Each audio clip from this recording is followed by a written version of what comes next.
Good morning, everyone. We're going to go ahead and get started. Good morning. A little bit of confusion this morning. I hope no one got too confused when that cancellation came across. They booked something else, right? But it was explained that they would have read on there.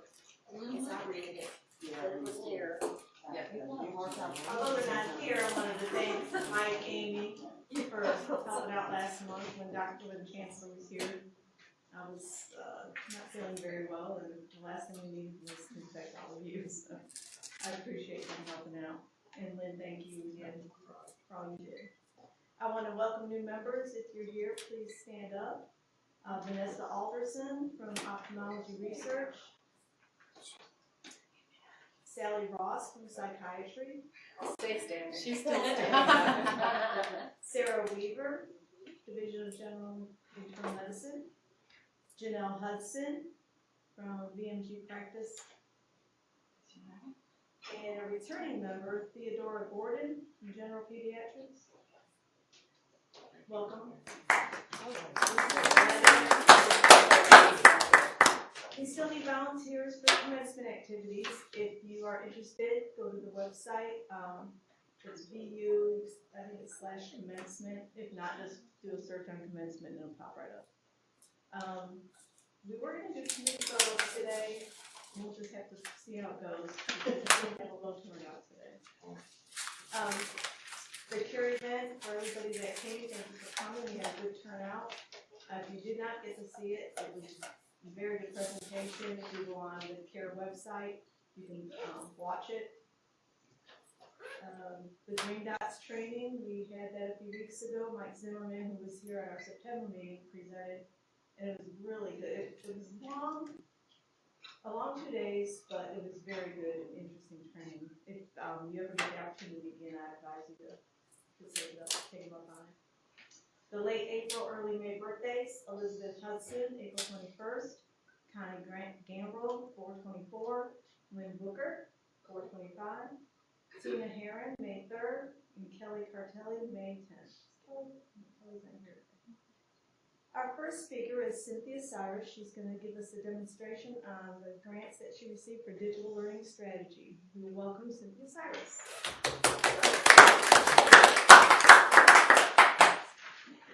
Thank you all for having me here today. I'm really glad to finally be able to make it. This has been the hardest group to manage with my schedule, and my apologies for that. I had to cancel out suddenly in February because my sister's had major ear surgery 4 times so far this year, and it looks like she's permanently disabled. So appreciate your understanding. I am here to talk to you today about digital learning and our digital learning strategy, and I am talking in a context of knowing that I am not Susan Wente and John Gear, who will come next time and talk to you about the place of educational technology and the other aspects of the strategic plan. So I'm actually trying to sort of set up a little bit of the work that they've been doing as part of that strategic planning process. One of the things that's been really important in the Vanderbilt environment is the recognition broadly that there are a variety of aspects of life that are changing very rapidly. Social media has really transformed the way in which communities are formed. The place of the web in an instructional matrix really changes what we can do and how we can do it. And so Vanderbilt is trying what I think of as a rapid iteration model of trying to get our arms around what it is that digital learning and educational technology can do for us. This is, to a certain extent, driven a little bit top-down from the Chancellor, but it's also an emergent strategy. Our School of Nursing is well known for the exceptional quality of program that they've put together. And I wanted to really remind you as a group of the ways in which that kind of experimentation that they've taken the lead on is feeding into our current campus conversations. I'm also, in my other hat, responsible for course renumbering. Yeah, that's my fault. Sorry about that. If you had anything to do with the switch to 4 digits, I'll apologize personally afterwards. But in that context, one of the things we really had a chance to do was to think robustly about what we mean by digital learning and online education. Because the feds have this concept of a monolithic online something and then a face-to-face something. What we're finding is that most of our pedagogy falls somewhere in the in-between. And so we have online courses, but they're usually started off by some face-to-face presence. And we have hybrid courses in which there's deliberately a dual strategy for helping students to learn about the materials that they really want to know. And so that idea of practicing in your sort of web environment and then coming into a face-to-face environment and doing something with that knowledge has been very much a part of the nursing landscape for a decade now. We have something where I'm starting to try and really articulate at a broader national level mixed modes of pedagogy. Because one of the things we heard from our nursing colleagues is that you can take the class. Here's my class, it's a box. And there will be a student in that class who comes to the face-to-face classroom every day of the semester. And also in the same class, there's the nursing candidate who's actually at the hospital and dialing into that class 100% of the time. And the majority of students in that class are going to be a mix of one and the other, depending on their own circumstances. I think that's a model for higher education in the nation as a whole, because it certainly does reflect that I see in my own mechanisms for learning these sort of administrative skills that are part of my portfolio. Some of it's webinar, some of it's face-to-face, and I'm the one who makes the decision based on my calendar. That adaptability is something that Vanderbilt's really reaching for, and I call that sort of the class modes conversation. The other aspect is what I think is some tools. We know that a lot of publicity has been given to video learning. YouTube channels are out there aplenty. We've got a variety of video media that we use here at the hospital, over in the School of Medicine, at the Blair School of Music, that allow for a variety of video profiles. But the thing we know about learning is that it's often in the doing. And so that's one of the places where I am trying to put our emphasis over the next couple of years are not what pretty video can we put together, although that really does matter in terms of positioning us. But what is it that we can elicit from the student by way of activity through these web-mediated technologies that improve their outcomes in terms of what they've mastered? So our strategy is really what I think of as fast fail and fast win, and I'm not going to go on and on about my proudest moments so far in the digital learning sphere, which is something that we chose not to deliver, but I'm really proud of it because I think that was a good call. But we're also looking for those places where we get the fairly easy ability to position ourselves, and one of those is our MOOC space. Coursera, as a partner, has been very good to work with. We've looked at edX, we've looked at Udacity, we've looked at about half a dozen other MOOC providers, and right now we're sitting with Coursera, but that can change, because one of the things we're looking for when we partner in a digital space is a non-exclusive contract.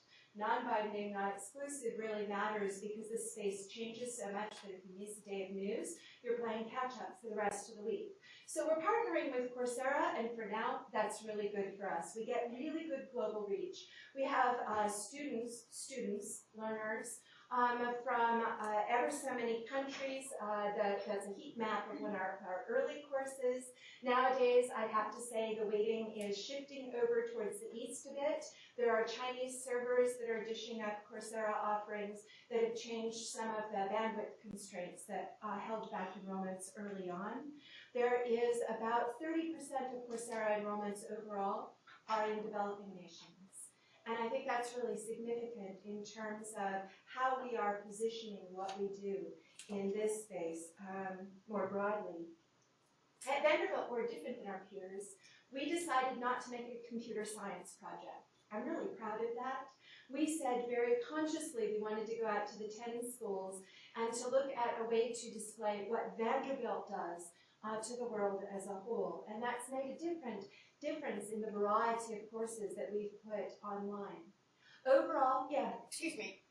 For the benefit of folks that may not be aware in here what a mock course is, So yeah, sorry. will you define that for them? I think that will help. And I'll show a couple pictures in a minute. Massive open online courses. These are the courses for thousands. Our smallest enrollment Coursera offering so far was 14,000 students. And I didn't slip a digit. 14,000 students is a small class in this space. One of the courses in our Android sequence, we're doing a set of 4 courses that were in partnership with the University of Maryland. The first course, which happened to be at Maryland, had 202,000 students enrolled. So yeah, when I talk about massive, well, I mean massive. Now, is that completions? No, but we're talking about tens of thousands of students completing, and each one of the faculty who's taught a MOOC has pointed out that their reach through that one MOOC, one time, was broader than all the face-to-face teaching that faculty member will ever do. Changes the landscape. So we're reaching out across the 10 schools to get a variety of kinds of courses and to really emphasize the various kinds of research profiles that we have at Vanderbilt. This slide is just a few screenshots out of Stephanie Duda, Paul Harris, and Firas Webe's course that they built around REDCap and around data management in the clinical context. And I just wanted to give you the kind of visual idea of the kinds of things that we've built into our MOOC environment. It is a little bit voice over PowerPoint, although we do try to have the figure of the person lecturing there, because we've found that that keeps the student engagement up. But a whole range of kinds of learning images are incorporated into the way that we have these courses. And in particular, the right hand, the bigger upper right-hand corner, gives you an idea of the way in which students are sort of invited into the data, and the thing that will follow a little 4-minute segment on look at this and let's talk about this and here's how you interpret that and this is the thing that you can do with it, is then a quiz question that will ensure that they're not so focused on boiling up their spaghetti water that they forget the track of what the faculty member is lecturing on. And so there's that sort of built-in interactivity that we put into these courses. Likewise, this is a set of screenshots from Jay Clayton's course. I was stumpered. If you'd asked me of clinical data management in a clinical context and of a Lord of the Rings online course, which would have the bigger enrollment, I'd guessed that the Lord of the Rings course would have come out ahead. But in fact, Paul Harris and his team wound up with a larger enrollment because these are courses that are really viewed by professionals in very often in a sort of career expanding way. They want to know what the latest, most interesting thing is. That said, Lord of the Rings Online as a focus for a course took in about slightly over 40,000 students as learners, and they did things like meetups. That upper right-hand corner is actually the Lord of the Rings online role-playing game, where Jay held a number of his course meeting sessions. So they had video incorporated into the MOOC, so you could just watch it, or you could actually log into the game and play it with some of the TAs and the instructor side by side as enacted characters within the game. Fascinating tool for looking at how this kind of learning space can be managed. Right. So I said 10 schools. We're not there yet. We still have 4 schools that we need to work through because it takes about 6 months of pretty heavy faculty lifting. Sometimes the holdup is on the faculty member's side. You have to actually have the time free in order to put together these materials. Sometimes the holdup is on our side. It takes a lot of time to edit these courses because they're going out to tens of thousands of people. Mistakes are magnified. You want it perfect before it goes live.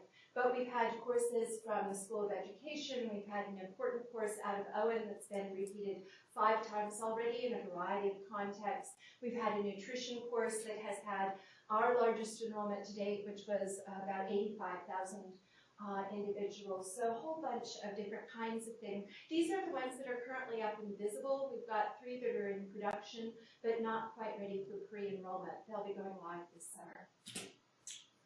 Right. But what we do with them is not just put them out there for free for everybody. We also like to bring them home to campus. And so we spend a lot of time in my office and in Doug Fisher's office. Doug Fisher is head of the Vanderbilt Institute for Digital Learning, thinking about what MOOCs mean here at Vanderbilt and in other bricks and mortar environments. And there are ever so many vocabulary words. In fact, for the faculty senate, I put together a vocabulary cheat sheet because we talk about flipping and wrapping and blending and this and that and the other thing. The big point is you've got all of these materials being created in a higher ed environment that can be useful to the regular instructor. They can be brought in a variety of ways to inform the learner either in the moment, oh, look at this cute video clip that actually illustrates what I'm talking about, or for a more substantive, this is material we're going to use as if it were a textbook, building a course around materials that are out there in the kind of public-facing environment, bringing it in and then using that as a tool to facilitate learning here on campus. And we've been really diligent about that aspect of this experiment at Vanderbilt, in that of all of the MOOCs that we've had running so far, all but one of them have already been used in a face-to-face environment. Nursing, for example, used the global MOOC on nutrition with its face-to-face students, sent them out. One of their homework assignments was to go out to the discussion board and see what people from an international background were saying about nutrition labels on food. And it's a very different sort of thing when you're talking to an Asian population and an African population and a European population than when you're talking just to the students who happen to take the course as a very basic gen ed requirement. And students really found that moment powerful and transformative because it puts knowledge into a broader global context that's very helpful. One of the things the Chancellor has done to get us moving forward in this space is establish the Institute for Digital Learning. VITAL reports into my office and has currently a staff of 5. They'll be adding another 2 lines next year and then growing up to be a bit larger than that because we currently don't have quite enough video production capacity. Their charge is to, first and foremost, enhance that on-campus education. And they've been doing outreach and doing modeling and working with the Center for Teaching and doing a variety of things. They're also promoting research.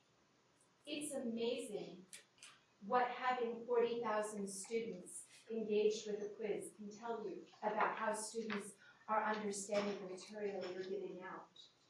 They are also responsible for overseeing larger production and then for pulling together resources.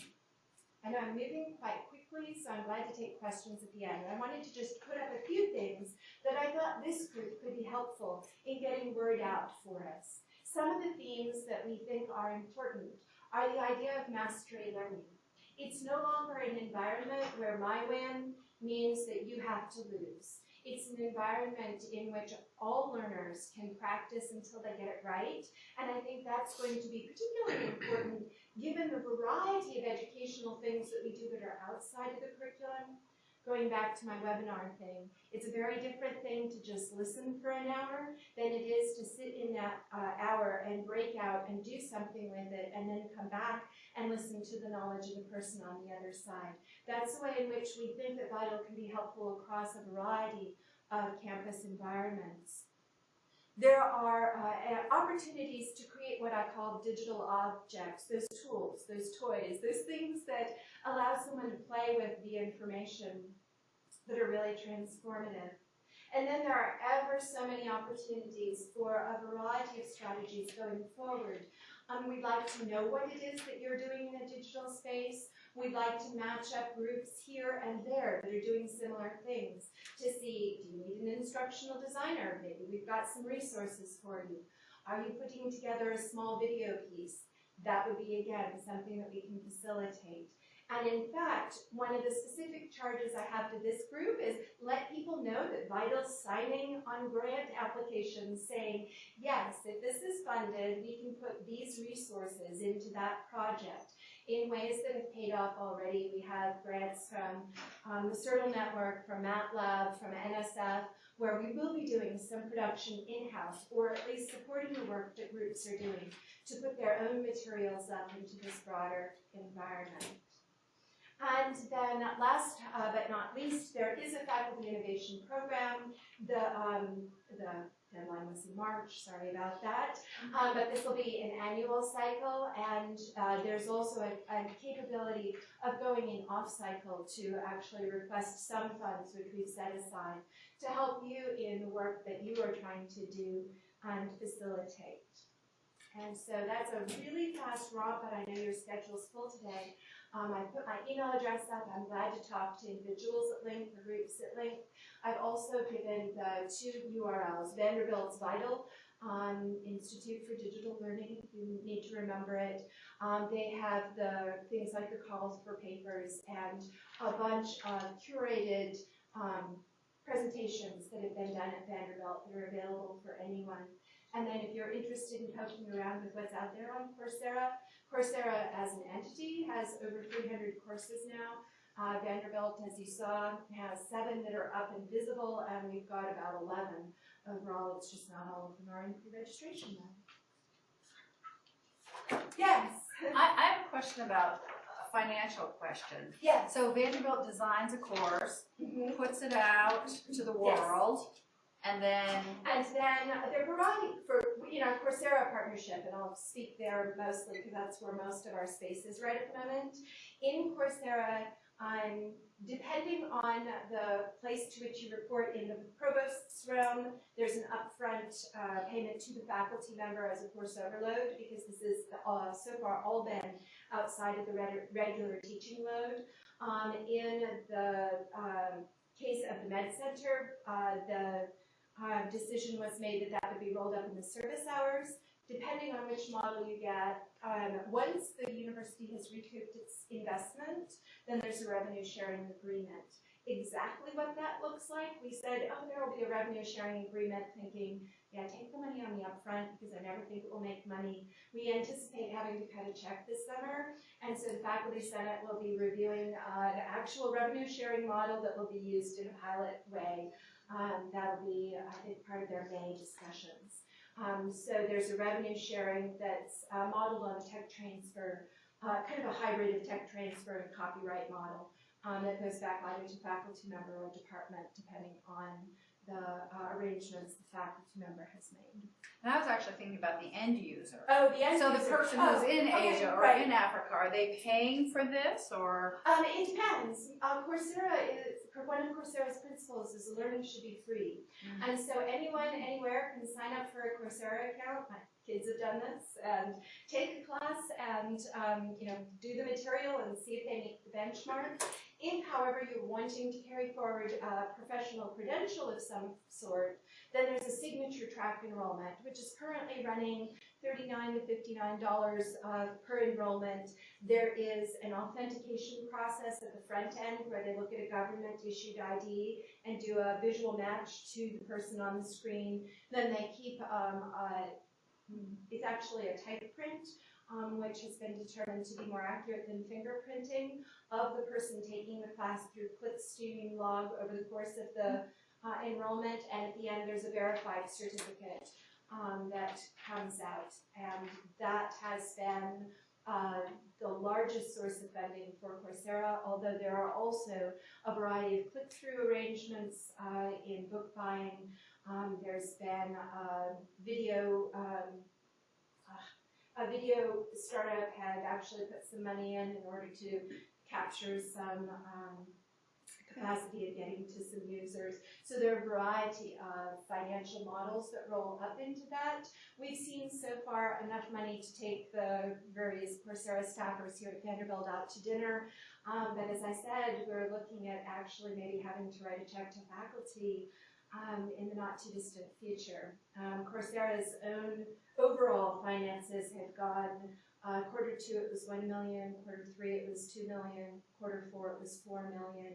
I like the curve. I don't think it'll stay, but it does actually actually promise to at least not be a huge money loss to the institutions. And I will say our own measures have been more in outreach and global positioning. One of the things the colleagues said early on was, my golly, we could never have afforded this as a news and communication campaign. Our penetration into the global marketplace is really transformative for those programs that are reaching out to try and entice people from a variety of spots around the globe. Thank you. I've taken one of Dr. Paul Harris's class, and it was free. It's Yes. really a fabulous class. It's a fabulous format. It's very easy to listen to. I learned a great deal in data management, and then took the quiz. Right, I've actually completed a Coursera class, yay! And I've sat through, I don't know, it's probably up to a dozen now, not bothering to do the homework. I'm not a homework doer, I've got a day job. But it is really amazing, and now our iPhone, iPad apps, Android app was issued a couple of weeks back, so variety of ways of accessing the material. It's something that HR is actually looking at, sort of recommending to people as one of the professional development arenas. So where are video production facilities? We actually make them up as we go. So we've so far shot video. Nursing actually has a classroom. They take everything out of it. They put the video people in. They do their shooting. They load everything back in. In Owen, it was for a while in the middle of a hallway. That was awkward, but then, it is good. We've done some shooting over at the Blair School of Music when they weren't using the hall. And so we've done some of the more public videos in some of the nice spaces on campus. Alumni Hall was featured for a while. And so it's a little bit catch as catch can. We don't have set aside space. That's actually one of my recommendations that's gone into the provost this year. It's a lot cheaper if the furniture is already lined up to be in use. Last year during spring, we shot almost all of our video in the basement of Branscombe. They had a stick. They would reach up and turn off the air conditioner. They would do their videotaping, and when they were done with the session, they would reach up and turn the air conditioner back on. It was kind of cute. We have actual snaps of that because it's been very much an entrepreneurial activity here at Vanderbilt. So for like Dr. Harris, I mean, it's not like a nutrition class, it's data management. So he doesn't need a kitchen set up. Right. I mean, he's just in front of a screen. So can you come into a room like this? I mean, we have conference rooms like this all over Vanderbilt. Right, and we've done a lot of that. So Okay. there's, we purchased some lights, we purchased some extra mics. There are a couple of machines that are floating out there, and so it's definitely a space conversion project. Okay. You set it up for the day, the 3 days, the 10 days, the intermittent series of days. And one of the things, we've got a project manager who actually handles the shooting schedule, because that setup and takedown actually winds up being a non-trivial part of the budget at the moment. Interesting. Other questions? Well, thank you all for the opportunity. I know I talked like a mile a minute. Caffeine is good for me. I do a lot of things, but appreciate the chance to share. If you've got any questions, send them to me or send them to the Vanderbilt Institute for Digital Learning. Vital is very glad to collaborate with ever so many different people. One of our metrics of success is how many different people have you talked to this week. So please do reach out to us. We're glad to explore what it is that would be useful in your areas, because we understand that this is both a research and a teaching modality for the institution, and really is going to be central to the place that the strategic plan is designed to take us. Thank you.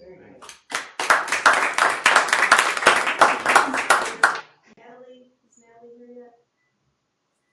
She is coming from the NICU, and she was going to be probably about another 15 minutes. Suzanne, do you have any updates on the membership drive? You want to introduce your committee, since I think they're pretty much here. Sure. Trudy is here. Trudy Thomas. Mel Barkalow. And Carolyn's not here.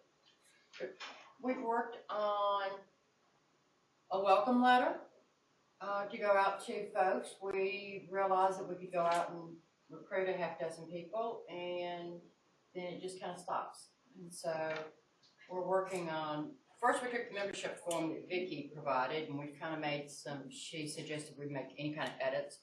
and so we've made some edits to it. So what happens is Trudy has been our primary recruiter right now. When she recruits somebody, she sends the form to them and send it back. I put it up in a spreadsheet, and then we send them a welcome letter. That is in transit, so folks that are new with us, if you haven't gotten a welcome letter, just hang in there. And Camille is our editor. She just kind of edits everything I do and takes it and makes it work. And so the next step is once we have new members we've recognized, then that's pretty much what we do. Our new members come in and that's it. But I think if I'm correct, our charter says that we will connect them with like our Rules and Administration Committee to help get those individuals acclimated and help get them connected here. And then work with them on choosing which committee they'd like to volunteer for, and then working with them to connect with that chair. So the whole point is to take that new member through a connection process, if you will, to connect with us, as opposed to welcome and then that's it. You may or may not ever see them again. So we're working on this first group is kind of our beta test, if you will, and to see where we need to tweak it and what we need to do. And then the next phase is actually going down through our existing roster, which right now has about 114 members, and seeing if we can reconnect with these folks to find out, are you still interested in serving on the council? If you are, we'd love to have you join us. If not, can you recommend somebody in your department? And then come back to you as a council and say, okay, what are we going to do here? So I ran into someone across campus and I was like, oh, it's so good to see you. I haven't seen you in forever. Come join us at the council. And they were like, nope, I'm not in a position to do that any longer. My job has changed. And that happens. Certainly it's happened to a lot of folks after 2013. And I said, well, would you recommend someone in your department that you think would enjoy surfing? And she said to me, don't take my name off that list. Okay. So people put the council on their resume. As per the charter, you actually need to come and do something. So, at that point, the membership committee will come and present it to you as a council, and you can tell us how you want that handled. So, we're just not going to arbitrarily remove people's names. We don't really have that authority, but we do need to come back and share with you, this is the status of your roster. These folks are active, these folks are not, they're not interested in being removed. How do you want to handle it? So, and then you can give us the guidance and direction, and we'll go forward. It is not a process that we're putting a date on, because we're just kind of evolving it and redoing things and trying to actually regenerate some life. As you can see by our numbers today, we need that. We had a cancellation of our meeting, so we know that impacted, but we traditionally have between 18 and 20 individuals that attend. Camille had an excellent point in that, it's really important to look at our population and see what are people's needs. There are those individuals like in 100 Oaks, that can't just always jaunt over here. Sometimes I can tell you as being an off-campus person, it's logistically challenging oftentimes. Camille can vouch for that, Trudy as well. Folks at 100 Oaks have a little bit more challenge, and so we may end up having a core meeting group, and then you have those core event people that volunteer. I can remember meeting people on the council. You didn't often see them at meetings. I believe our charter says maybe, 3 times a year or 4 times a year, Vicki? But they did tailgate religiously.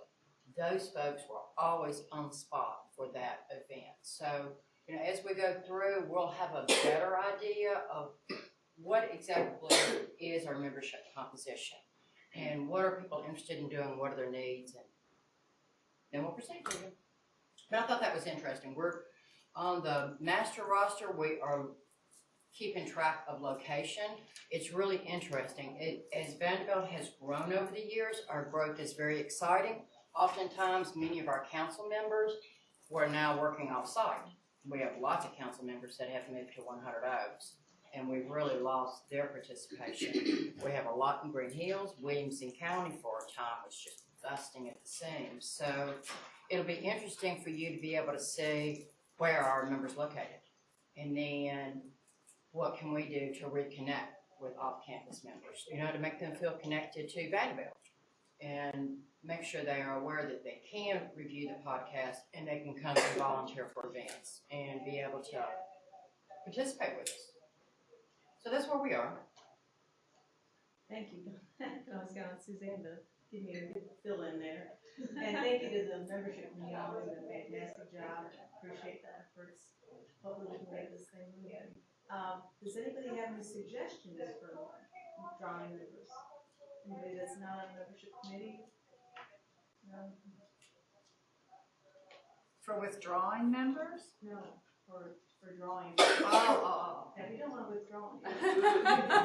No. Well, that's another. Well, one thought I had, what about revolving meetings? Like maybe taking a meeting to 100 Oaks or Williamson It's County. interesting that you say that, because I had somebody email me yesterday saying, can you ever come to 100 Oaks? And we're talking about that, just having a solution to that. But, and I'm open to anything that will draw people into the council, because we definitely need more representation from all departments. So that's a great idea, and if we can figure out a way to facilitate that, if you have any ideas on that, I'd be glad to hear them. What about something like Skype or GoToMeeting? I mean, we do meetings with people in Vermont, so you can see all their. I mean, it might be a little awkward, especially if you want to tape something, but I don't know if that's ever been considered. I think they did that at one time. Richard, do you remember that a few years back where they tried to make it more interactive and it just didn't work? Honestly, don't know. I don't remember. If you Skype or go to meeting one-on-one, it's free. But once you start getting network capabilities, then there's a license and there's an expense involved.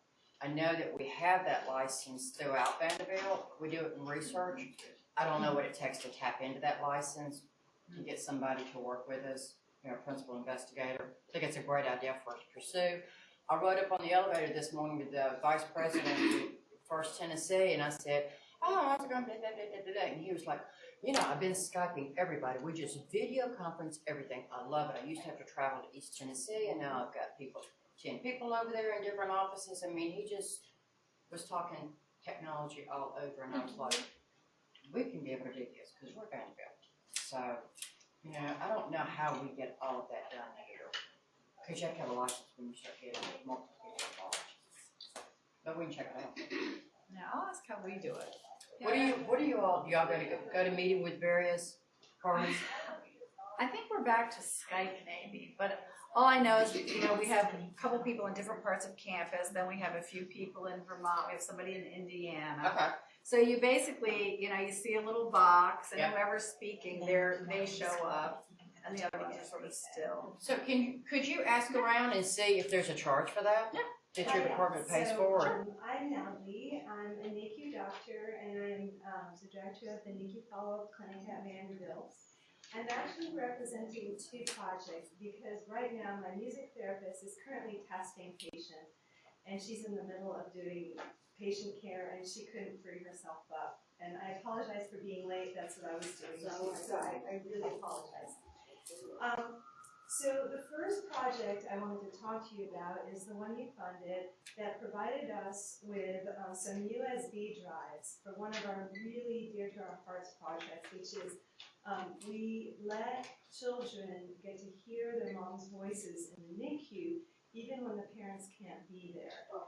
And so many working moms or moms with several children, dads who work, same thing, who can't be there. And our music therapist records appropriate songs, so lullabies mainly. During the holidays, it ends up being holiday lullabies. We have a book of ethnically diverse and culturally diverse songs so that they can choose from any language they want. They record it, and we have these tiny little speakers that the Junior League actually provided for us, and we use those drives to put into the speaker. They're programmed to give 15 minutes at a time, no more than 3 times a day. That's all our babies can take. And they're put at the right distance from the baby. And we have one of our moms who agreed to have her voice played for you. So I'm going to try that.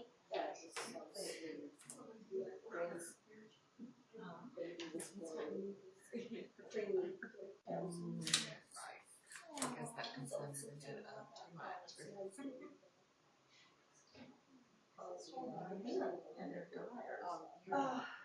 Oh, my daughter. Who's that? I cannot remember the second person. Brent.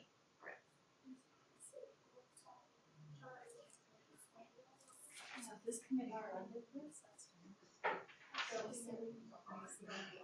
It has a sheet where we try to get out, we've got to make sure that it's a nice thing.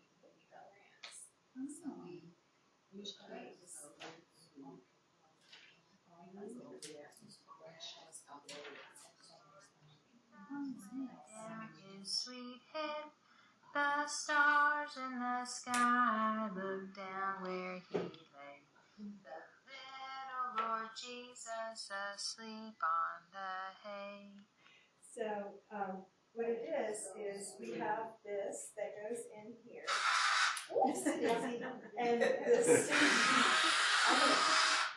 and the volume is obviously down, it's calibrated, and there's a sticker over the volume so no one can change it so that it's the right volume for the babies. And we've been able to do 40 of these throughout the year. We had planned on doing 100, but our music therapist left and we had to hire a new one. We do have a new one, she just started, and so she's going to be continuing the program since we still have some of these USB drives left.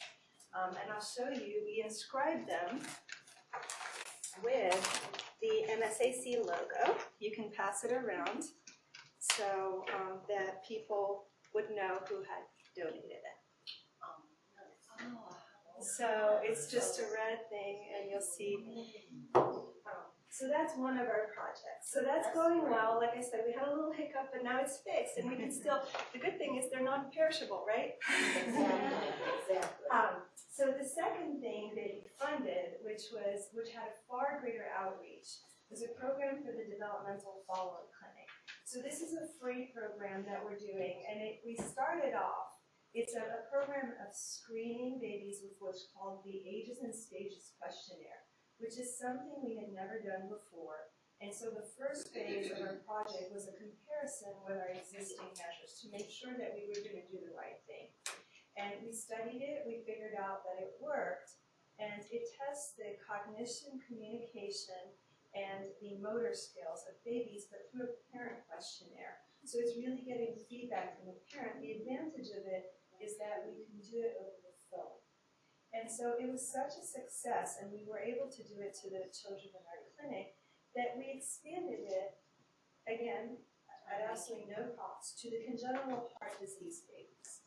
So to keep them from having to come in between their heart surgeries, what we do is we phone them at 6 months, 9 months, and 12 months. And we do this questionnaire over the phone. It goes directly into a database that's secure and that can communicate with Star Panel so we can have access to those scores. But it gives the parents an idea of how their baby's development is doing. More importantly, it tells us if they really do need to come in between 0 and 18 months. 18 months, they're going to have to come in anyway. And for the parents have really enjoyed it. What's happening is for every 7 ASQs we do over the phone, we do have to have one child come in for a visit. But if you look at it the other way, there's 6 children who get to stay home and be with their parents when they have just had surgery, instead of having to come to a Vanderbilt clinic to be told that everything's okay. And so since our clinic is a developmental one, and parents are so into their baby's development, it's working out really well. And our cardiology folks are really pleased with that too, because we're catching what we need to, we're getting trajectories, and we're providing a service, again, at no cost to the families, to try to help them enjoy coming here, because it's actually worth it. So that's what we've been doing. Since we started the ASQ, we rolled it out. So the first 6 months were rolling it out, making sure it was okay, and then the next 6 months we've been using it. So we've seen over 600 patients using the ASQ. That's great. Yeah. So, and we thought it was so worth it. I went to my division chief and said, could I have the funds to continue the license for next year? And the license is only $124. So, for the online, so that was a no-brainer for them. It's our time, not anything else. And so that's what we're continuing to do it. So good return on investment for both. So thank you very, very much for helping Wow. us. Do you guys have questions? So how many thumb drives were we able to purchase for you? 100. That's great, that's great. Yeah, so we have 60 more. Alright. So it should last us. I mean, not every parent, we try to get them, without a music therapist, we can't get them to sing. A lot of parents feel very awkward about it. I'm like, you know, if you can sing in the shower, you can sing to your baby. Really. Right. But this mom is obviously someone who felt very comfortable, and who didn't mind me playing it to everyone.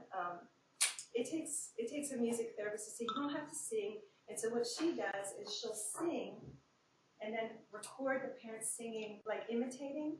So it's really great because she doesn't actually, the parent doesn't need to know how to sing. All they need to do is actually repeat. Kids don't care, the babies don't care, they just want to hear their mom's voice or their dad's voice. And that's what I've been telling dads. I have a harder time convincing dads, I have to tell you. They're like, oh, he's been hearing mom's voice, it's, oh, mom will want to do it. I'm like, how about we put both? But I'm not very successful. Hopefully our new music therapist is going to focus on that, and I've tried to tell people there's absolutely no literature that shows that mom's voice is better than dad's voice. Just saying. No one's ever studied that.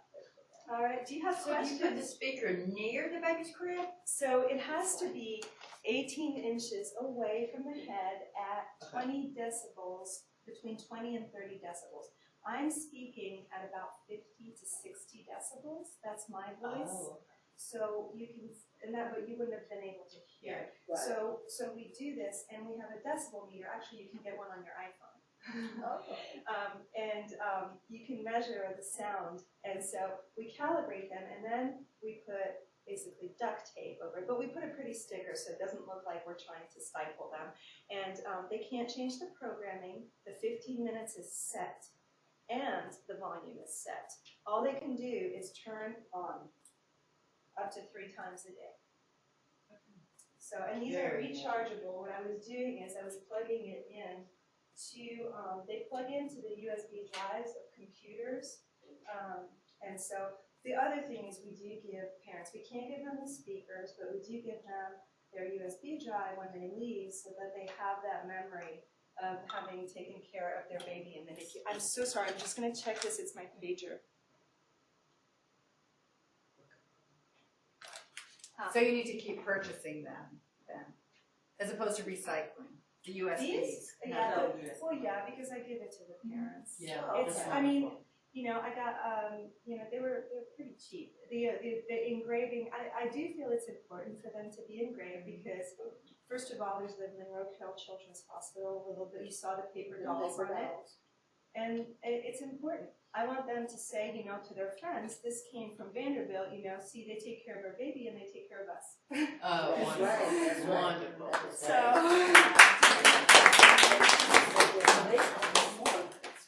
Sounds like it. do you guys, and I'm really sorry I didn't have a PowerPoint. Obviously, Lydia That was fabulous. To even be here, you're doing something. That's fabulous. Oh, Thank you wonderful. very much. Are you sure you guys don't have any more questions? I have a question for you. If I come up with some more projects, will you consider them? Absolutely. Absolutely. All right, thank you. Thank Natalie again.